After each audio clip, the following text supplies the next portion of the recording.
अस्सलाम वालेकुम स्टूडेंट्स, आप देख रहे हैं चैनल जिसका नाम है पढ़ाई घर।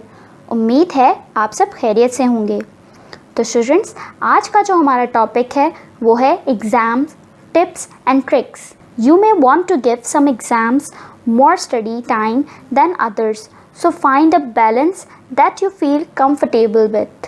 यानी आप सब लोग जानते हैं कि हम में से किसी ने कभी ना कभी कोई ना कोई एग्ज़ाम तो देना ही होता है, और एग्ज़ाम्स के लिए हमें हमेशा बहुत ज़्यादा टाइम देना होता है। इसके लिए हमें हमेशा एक कंफर्टेबल, एक बैलेंस अपनी स्टडी में रखना होता है ताकि हम अच्छे से पढ़ सकें और एग्ज़ाम्स में बहुत अच्छे मार्क्स स्कोर कर सकें।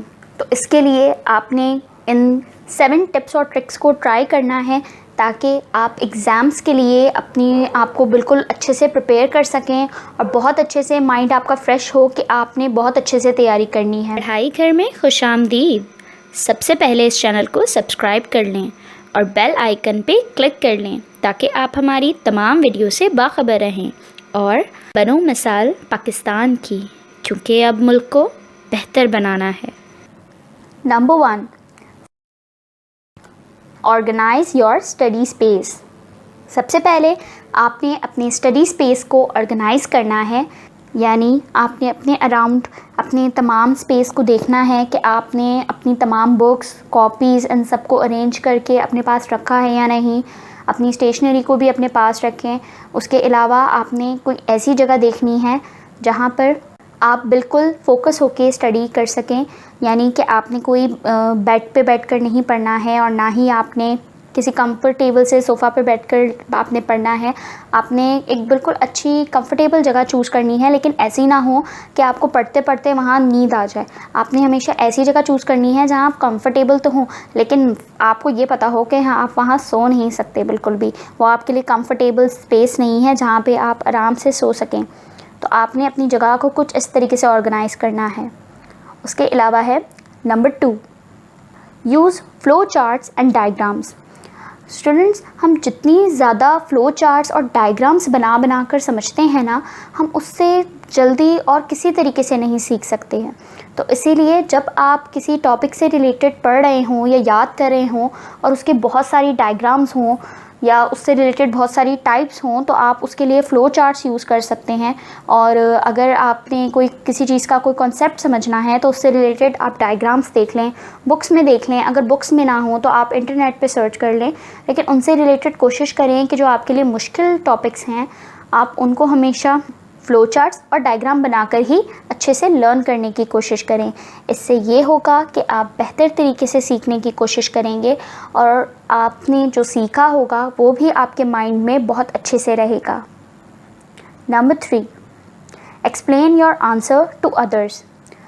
अगर आपको किसी कॉन्सेप्ट से रिलेटेड कोई कन्फ्यूजन है या आपको वो कॉन्सेप्ट अच्छे से समझ में आ गया है, लेकिन अभी भी आपको डाउट है कि आपने कहीं ना कहीं कोई मिस्टेक करनी है, तो उसका सबसे अच्छा तरीका ये है कि आप अपने घर में किसी को भी समझाएं, या तो घर में समझाएं या तो अगर आप किसी दोस्त से बात कर सकते हैं तो आप उसको समझाएं कि ये टॉपिक मैं आपको समझा रहा हूँ या समझा रही हूँ, तो आपने इसमें मुझसे समझने की कोशिश करनी है और देखना है कि मैं कौन सा पॉइंट मिस कर रही हूँ या ऐसा कौन सा पॉइंट है जिसमें मुझे और ज़्यादा अपने आप को ग्रूम करने की ज़रूरत है, या ऐसा कौन सा पॉइंट है जो कि मुझे अभी भी लर्न करने की ज़रूरत है।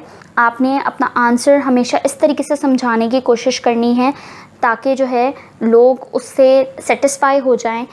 सेटिस्फाई होने का मतलब ये नहीं है कि आपने बस कोई भी बात बोल देनी है, आपने वैलिड पॉइंट्स, वैलिड रीज़न्स देने हैं ताकि आप अच्छे से अपने आंसर को सपोर्ट कर सकें और अपने एग्ज़ाम में भी बहुत अच्छे से उसे लिख सकें उन्हीं पॉइंट्स के थ्रू।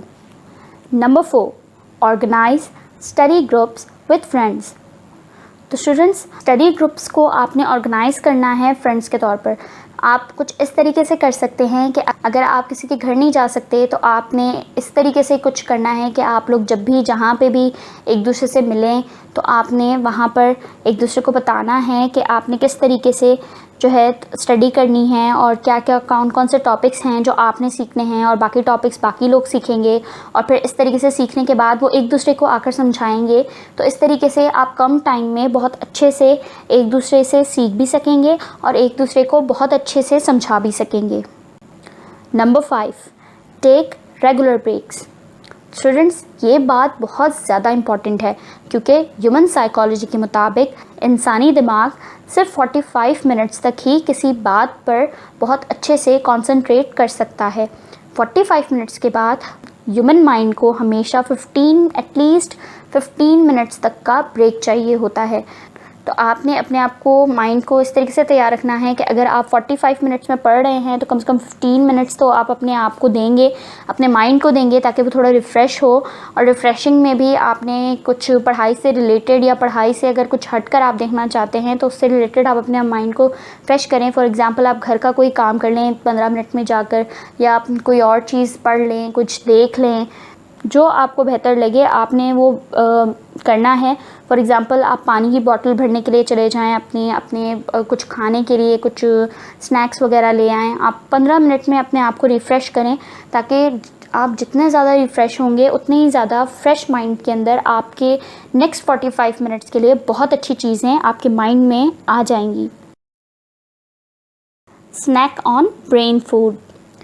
तो स्टूडेंट्स, इस बात का मतलब ये है कि आपने अपने माइंड को इस तरीके से क्लियर करना है कि अगर आपका माइंड या आप इतनी देर तक कंसंट्रेट करके पढ़ेंगे तो आप अपने आप को ख़ुद को एक ट्रीट देंगे। फॉर एग्ज़ाम्पल, अगर आप 2 आवर्स तक बहुत अच्छे से पढ़ेंगे और आपने अपना एक पूरे दिन का सारा टारगेट कंप्लीट कर लिया है, तो आज आप एक अच्छी सी चॉकलेट खाएंगे, या तो फिर आप अपने आप को ट्रीट देख सकते हैं कि आपने कल कोई अच्छी सी बिरयानी खानी है या कोई बर्गर, कुछ इस तरीके से आपने अपने आप को, अपने ब्रेन को फूड देना है, स्नैक फूड देना है, ताकि आपका ब्रेन एक रिवॉर्ड के लिए तैयार रहे कि अगर आप उसने इतना टाइम दिया है स्टडी के लिए, अच्छे से आपको पढ़ने में मदद दी है, तो अब आप उसको रिवॉर्ड में क्या देंगे। तो आप उसको रिवॉर्ड में हमेशा एक अच्छा सा स्नैक दे दें। स्नैक से ये है कि आप बहुत अच्छे से, आप ख़ुद को एक ट्रीट डिज़र्व करते हैं कि आपने इतना ज़्यादा टाइम अपने आप को दिया है या आप अपनी पढ़ाई को दिया है, तो आप अब इस ट्रीट के बिल्कुल हकदार हैं। Number 7, plan your exam day. Make sure कि आपने अपनी तमाम चीज़ें हमेशा अकॉर्डेंस में और एक पूरी मैनेज करके रखी हों। फॉर एग्ज़ाम्पल, अगर आपका कोई एडमिट कार्ड है, आपका कोई स्कूल आइडेंटिटी कार्ड है, आपका NIC, उसके अलावा डेट शीट भी है, आपने अपने एग्ज़ाम डे की डेट को आपने बहुत दफ़ा देखना है। आपने एग्ज़ाम से एक रात पहले भी देखना है, उसका टाइम चेक करें बार बार कि वो कौन से वक्त पर है, यानी आपने किस वक्त जाना है। और अपने एग्ज़ाम सेंटर का भी ख्याल रखें कि आपका एग्ज़ाम सेंटर है किस तरफ। आपने इस बात पे हमेशा फ़ोकस्ड रहना है, क्योंकि अक्सर स्टूडेंट्स इस बात में ही गलती कर जाते हैं कि वो कभी कभी इतने ज़्यादा पढ़ाई में मशगूल हो जाते हैं कि उन्हें पता ही नहीं होता कि उनका एग्ज़ाम डे एक दिन पहले हो था या एक दिन बाद था। वो कुछ गलत टाइम पे आ जाते हैं या कुछ गलत डे पे अपने आप को प्रिपेयर कर लेते हैं। तो आप ऐसा बिल्कुल ना करें। आप अपनी डेट शीट को गौर से देखें, आप देखें कि आपका एग्ज़ाम डे कब है और आपने उससे रिलेटेड क्या क्या और कौन कौन सी चीज़ें अपने पास रखनी हैं। स्टेशनरीज़ में अगर आपको कंपास चाहिए, आपको एक डी चाहिए, या उससे रिलेटेड आपको ग्राफ बुक, जो भी आपको नीड है, आपने अपनी तमाम चीज़ों को अरेंज करके रखना है, ताकि एग्ज़ाम डे पे आपका माइंड बिल्कुल रिलैक्स फील करे और आप एक फ़्रेश माइंड से अपने एग्ज़ाम को अटैम्प्ट कर सकें। हर क्वेश्चन का आंसर फिर आपको बहुत अच्छे से आएगा, क्योंकि आपने बाकी दिन इतनी अच्छे से प्रैक्टिस की है और अपने आप को भी आपने एक अच्छी सी ट्रीट दी है। तो आप अब एक अच्छे से एग्ज़ाम के लिए तैयार रहें और इंशाल्लाह आपका एग्ज़ाम बहुत अच्छा होगा। और इसके अलावा आपने अपने एडमिट कार्ड या अपने उस एग्ज़ाम डे से रिलेटेड तमाम रूल रेगुलेशन को एक और दफ़ा गो थ्रू करना है एग्ज़ाम डे से एक रात पहले, ताकि आपको बहुत अच्छे से ये माइंड में क्लियर हो कि आपने क्या लेकर जाना है, किस चीज़ के लिए आपको मना किया गया है। और उसके अलावा आपने एग्ज़ाम सेंटर पे बिल्कुल टाइम पे पहुंचना है, ताकि आप इस बात से रिलेटेड भी बिल्कुल फ्री हों। कोशिश करें कि आप आधे घंटे पहले पहुंच जाएं, ताकि आपके माइंड में एग्ज़ाम सेंटर में प्रॉपर टाइम पे पहुंचने का स्ट्रेस ना हो और आपका माइंड बिल्कुल फ़्रेश हो। आपका माइंड जितना फ़्रेश होगा, आप उतनी जल्दी और उतने अच्छे से अपने एग्ज़ाम में परफॉर्म कर सकेंगे और अच्छे मार्क्स ले सकेंगे। तो स्टूडेंट्स, ये थी हमारी आज की वीडियो। उम्मीद है कि आपने बहुत अच्छे से इन तमाम चीज़ों को नोट डाउन कर लिया होगा और अब आप कोशिश करना चाह रहे होंगे कि आप भी अपने एग्ज़ाम डे के लिए थोड़ा तैयार हो जाएं, क्योंकि एग्ज़ाम डे से आप पहले जितना जल्दी तैयार होंगे उतनी ही जल्दी ही आप अपने टाइम को अच्छे से मैनेज कर सकेंगे और बहुत अच्छे मार्क्स स्कोर कर सकेंगे, क्योंकि आपने पढ़ना है और आगे बढ़ना है अपने लिए, अपने वालिदैन के लिए और इस मुल्क के लिए। इसीलिए बनो मिसाल पाकिस्तान की, क्योंकि अब मुल्क को बेहतर बनाना है।